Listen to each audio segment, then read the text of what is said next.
Wat nom klet bagi tikur ki bapelang penan. Ka Samla Pule jong ka Shillong Polytechnic maulai hene ka sngi ka Bthat Iala ka Jingim da ka ba KHASI kani ka Samla ka ba Afusau Snem Karta ka dei ka ba Shong Basa ha Upper Bapu Para Tura West Garo Hills. U Superintendent of Police ka East KHASI Hills u Rituraj Ravi u loong ba ki Pulet ki Shim yakane kum ka ke suicide.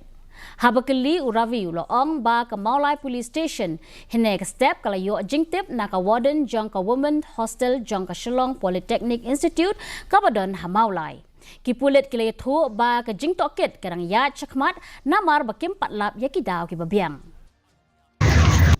Maulai PS got information from warden of women hostel at Shillong Polytechnic Institute at Maulai that one lady had committed suicide by hanging, and that this fact was discovered at around 2 a.m. approximately at around 2 a.m. Ka Jakas